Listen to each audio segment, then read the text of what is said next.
డబ్బు, అనారోగ్యం, ఉద్యోగం, వ్యాపారం, అప్పులతో బాధపడుతున్నారా? మీకోసమే లాంచ్ యువర్ ఫ్యూచర్ ప్రోగ్రామ్.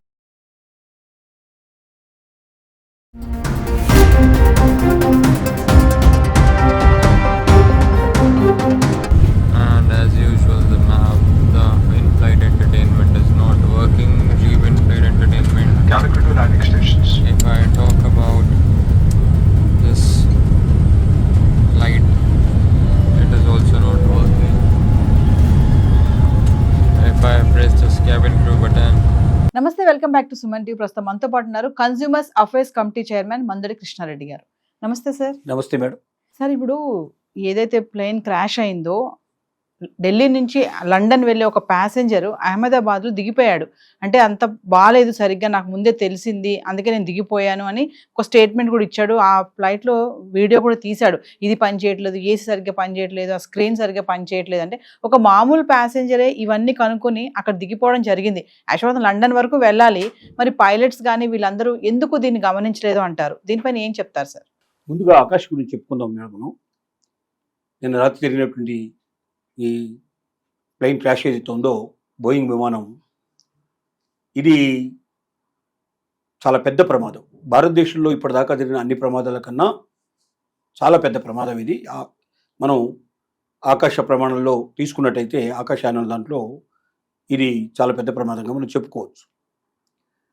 దీంట్లో మరి ఆకాష్ అనే ఒక యువకుడు ఢిల్లీలో అతను బయలుదేరి అహ్మదాబాద్ దాకా వచ్చాడు. వాస్తవంగా అతను లండన్ వెళ్ళాలనే ఉద్దేశంతో టికెట్ తీసుకున్న వ్యక్తే. కానీ ఢిల్లీ నుంచి అహ్మదాబాద్ ప్రయాణం చేసినంతసేపు అతను చాలా ఉండలేని పరిస్థితి. అంటే ఆ విమానంలో తను ప్రయాణం చేయలేడం అనే పరిస్థితి కనిపించింది. ఒకటి, ఏసీ పనిచేయకపోవడం అనేది, అసలు ఫ్లైట్లో ఏసీ పనిచేయకపోవడం సహజంగా ఉండదు. అది అంతర్జాతీయ విమానాల్లో అస్సలు ఉండదు. ఎందుకంటే జనరల్గా ఎక్కువగా మనకు దాంట్లో ఎక్కంగానే చలి అనిపించేటువంటి ప్రమాదం ఎప్పుడూ ఉంటుంది. అంతర్జాతీయ దాంట్లో ఎక్కువ పెడతారు. ఎందుకంటే ఎక్కువగా ఫారినర్స్ చలికి బాగా అలవాటు పడి ఉంటారు కాబట్టి వాళ్ళకి ఏమాత్రం వేడి అనిపించినా కూడా వెంటనే వాళ్ళు ఇబ్బంది పడతారు కాబట్టి ఎక్కువ చలి ఉంటుంది. ఈ ఎక్కువగా చలిగా ఉండాల్సినటువంటి విమానంలో అసలు వేడిగా వస్తున్నది, నాకు ఏమాత్రం కూడా ఏసీ పనిచేయడం లేదు అనేటువంటిది అతను ఫీల్ అయ్యాడు. రెండోది, సహజంగా మన సీటుకు ఆపోజిట్లో ఉండేటువంటి సీటు బ్యాక్ సైడ్లో మనం చిన్న చిన్న టీవీలు ఉంటాయి. ఆ టీవీ లోపల మనం అనేక రకాలుగా సినిమాలు చూసుకోవడానికి లేదా రకరకాల కార్టూన్ పిక్చర్స్ అవి రకరకాలు చూడడానికి పాసిబిలిటీస్ ఉంటాయి, టైంపాస్ కోసం. అలాంటి టైంపాస్ కోసం ప్రయత్నం చేస్తే తన దగ్గర ఉన్నది కాదు, పక్కన ఉన్నవి వెనక ఉండేవి అవి కూడా అన్ని చాలా వరకు అందరినీ ఆపరేట్ చేసి చూడమంటే ఎవరు కూడా అది పనిచేయ పరిస్థితి ఏర్పడింది. సహజంగా అంతర్జాతీయ విమానంలో మనం ఎక్కంగానే వెంటనే అవన్నీ పనిచేస్తూ ఉంటాయి, డిఫరెంట్గా ఉంటాయి. ఎందుకంటే దేశీయ విమానాలకి అంతర్జాతీయ విమానాలకి చాలా తేడా ఉంటుంది. అంతర్జాతీయంలో హోస్టింగ్ చాలా తేడా ఉంటుంది. అసలు దాంట్లో ఉండేటువంటి వాళ్ళ కల్చర్ డిఫరెంట్గా ఉంటుంది. వాళ్ళు వెంటనే వాళ్ళు మనకు పలహారాలు కానీ అలాంటివి కానీ అందించడం ప్రారంభిస్తారు. డ్రింక్స్ లాంటివి సర్వ్ చేయడం మొదలు పెడతారు. దేశీయ విమానంలో అవి ఉండవు, అన్నీ మనమే కొనుక్కోవాలి సహజంగా. కానీ అంతర్జాతీయ విమానంలో అన్నీ వాళ్ళే ఇస్తారు. అంటే టికెట్లోనే అవన్నీ ఇన్క్లూడ్ అయి ఉంటాయి కంప్లీట్గా. సో అలాంటి వాతావరణాన్ని కొంచెం భిన్నంగా కనబడినటువంటి పరిస్థితి అతనికి ఏర్పడింది. ఇన్కన్వీనియన్స్ ఫీల్ అయ్యాడు. అసలు ఆ ఫ్లైట్లో అతను ఢిల్లీలో బయలుదేరి అహ్మదాబాద్కు వచ్చే లోపలే నేను ఈ ప్రయాణం చేయలేము అనే భావన అతనికి ఏర్పడింది. ఇక్కడ నుంచి లండన్ దాకా ఎలా ప్రయాణం చేయగలను? ఇంకా 7-8 గంటలు 10 గంటలు మనం జర్నీ చేయాలి. ఇలాగ ఉండే పరిస్థితుల్లో మనం జర్నీ చేయడం సాధ్యం కాదనే పరిస్థితిలో అప్పటికే 2-3 సార్లు ఎయిర్ హోస్టెస్కి వాళ్ళకు ఈయన కంప్లైంట్ చేశాడు. కంప్లైంట్ చేసినా కూడా ఏమి తేడా రాలేదు. అంటే సంథింగ్ ఈజ్ గోయింగ్ ఆన్. ఎందుకో ఆ విమానం లండన్ దాకా ప్రయాణం చేయడం సాధ్యం కాదేమో అనిపించేంత అతనికి ఒక రకమైనట్టు మానసికంగా అతనికి ఒక ఆలోచన కలిగింది. అంటే తను డిసైడ్ చేసుకున్నాడు, ఇదేదో జరగబోతోంది, ఈ విమానంలో నేను ప్రయాణం చేయడం సేఫ్ కాదు నాకు, కాబట్టి నేను ఢిల్లీ నుంచి అహ్మదాబాద్లో అతను దిగిపోయాడు. యాక్చువల్గా అహ్మదాబాద్ అతని డెస్టినేషన్ కాదు, లండన్ అతని డెస్టినేషన్. అతను దిగిపోయాడు. అలా దిగిపోవడం వల్ల ఆకాష్ బతికి బయటపడ్డాడు. అతను ఆ విమానంలో తీసినటువంటి ఫొటోస్ వీడియోలు కూడా షేర్ చేశాడు.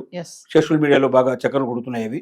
అంటే ఒక మనిషి టెక్నికల్గా ఇది సూట్ కాదు, నాకు ఏదో జరగబోతోంది, ఈ విమానంలో ఏదో ప్రమాదం జరగబోతుంది అనేటువంటి ఒక భావనకి వచ్చాడు. అంటే మరి పైలట్కి ఎందుకు అనిపించలేదు, కోపైలట్కి ఎందుకు అనిపించలేదు, మిగతా టెక్నికల్ స్టాఫ్కి అంతా ఎందుకు అనిపించలేదు?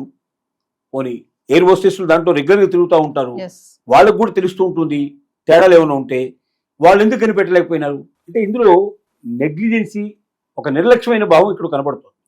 లేదా ఇది సాధ్యమే మా ఫ్లైట్లో ఇట్లా జరుగుతూనే ఉంటాయి అనే పరిస్థితులు ఏమన్నా ఏర్పడినాయి అనేది మనకు తెలియదు. ఇంత ముందు కూడా గతంలో ఇలాంటి కొన్ని సందర్భాలు ఉండి ఉండొచ్చు. అలా జరిగినా కూడా ఏమీ అభాంతరం లేకుండా ఫ్లైట్ ఎక్కిన సందర్భం ఎగిరిపోయి ఆ గమ్యస్థానం చేరిపోయినటువంటి పరిస్థితులు ఉండి ఉండొచ్చు. ఏది ఏమైనప్పటికీ ఒక మామూలు ప్యాసింజర్కి వచ్చినటువంటి జ్ఞానం కానీ, ఆలోచన కానీ, అతనికి అనుమానాలు కానీ మరి అంత అనుభవజ్ఞులైన వాడికి రాలేదు అంటే అది మనం చాలా విచారించాల్సిన విషయం, చాలా దురదృష్టకరమైన విషయం, ఇది బాధాకరమైన విషయం. ఎందుకంటే ఎంతమంది ప్రాణాలను చెలగట్టమైన పరిస్థితి. 242 మంది పేషెంట్లు మొత్తం ప్యాసింజర్లు దాంట్లో ఉన్నారు. 241 మంది చనిపోయినారు. ఒక్క ప్యాసింజర్ మాత్రమే బతికాడు. ఆ ఒక్కడు ఎలా బయటపడ్డాడనేది ఒక మిరకిల్, ఇది ఒక అద్భుతం. 241 ప్రాణాలు అట్లాగా గాలిలో కలిసిపోతే ఆ ఒక్కడు ఎలా బతికగలిగాడంటే మరి భగవంతుడు నిర్ణయిస్తాట ఎవరి ఎప్పుడు చనిపోవాలనేది. ఆ నిర్ణయం ప్రకారమే జరుగుతుంది తప్ప ఆ లోపల ఎన్ని ప్రయత్నాలు చేసినా సాధ్యం కాదు అంటారు. బహుశా అతనికి ఆయుష్ పోసి ఉండొచ్చు, అతను ఇంకా భూమి మీద బతకాలని పరిస్థితి ఉండొచ్చు.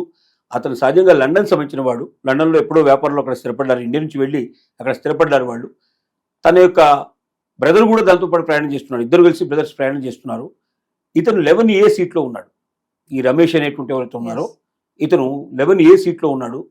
ఈ 11A సీట్లోంచి అతను మరి 11A సీట్లో జనరల్గా అయితే టెక్నికల్ స్టాఫ్ అంతా చెప్తున్నటువంటి విషయం కానీ, లేకపోతే నిన్నటి నుంచి మనకు వినిపిస్తున్న విషయం కానీ అక్కడ ఎమర్జెన్సీ డోర్ ఉండదు అని చెప్తున్నారు.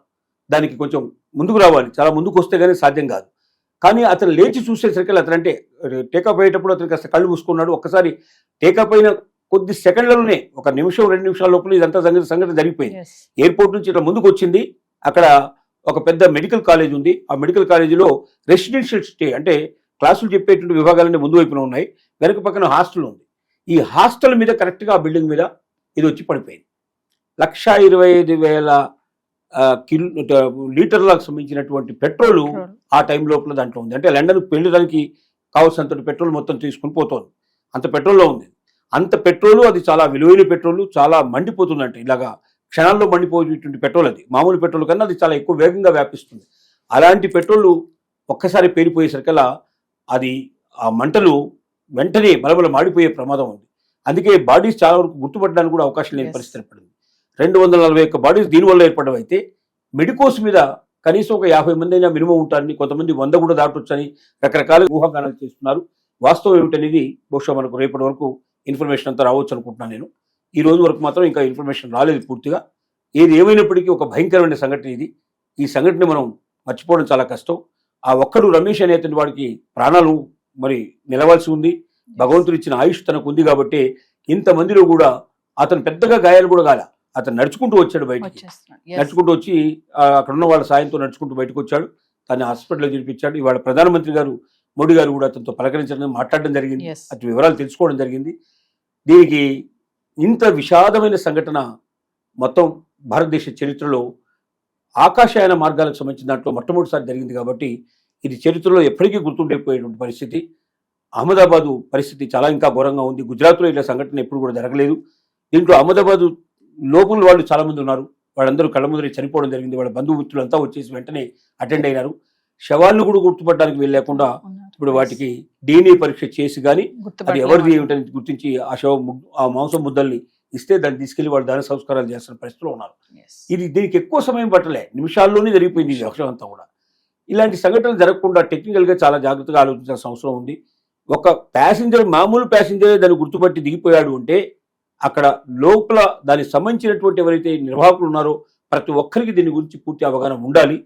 భవిష్యత్తులో మనం చనిపోవడం వేరు, మనతో పాటుగా కొంతమంది ప్రయాణికులు చనిపోవడం వేరు. వాళ్ళ ప్రాణాలు తీయడానికి మనకు హక్కు లేదు. అంటే టెక్నికల్గా మనం జాగ్రత్త పడకపోవడం వల్ల, మనం మరింత జాగ్రత్త వహించకపోవడం వల్ల విలువైన ప్రాణాలని మనం బలి తీసుకున్న పరిస్థితి ఏర్పడింది. ఇలాంటిది జరగకుండా చూడాల్సిన అవసరం ప్రతి ఒక్కరికి ఉంది. ఇంకనైనా ఇక భవిష్యత్తులో అయినా ఇలాంటి సంఘటనలు జరగకుండా చూడాలి. బోయింగ్ విమానాల్లోనే ఏదో తేడా ఉన్నట్టుగా కూడా అంటున్నారు. చాలా బోయింగ్ సంఘటనలు జరిగినాయి. ఇప్పటికి చాలా బోయింగ్ విమానాలు ఇప్పటికీ మొత్తం కంప్లీట్గా కూలిపోవడం జరిగింది. మరి బోయింగ్లోనే ఒకవేళ ఈ తప్పిదం ఉన్నట్టయితే దాన్ని సవరించాల్సిన అవసరం ఉంది. పాత విమానాలన్నింటి మళ్ళీ ఆపేసి దాంట్లోపల మార్పులు చేర్పులు చేయాల్సిన అవసరం ఉంది. లేకపోయినట్టయితే బోయింగ్లో ప్రయాణం చేయాలంటే ప్రయాణికులు భయపడేటువంటి పరిస్థితులు ఏర్పడతాయని కూడా చాలా వరకు అనుమానాస్పదంగా ఉన్న పరిస్థితులు ఏర్పడుతున్నాయి.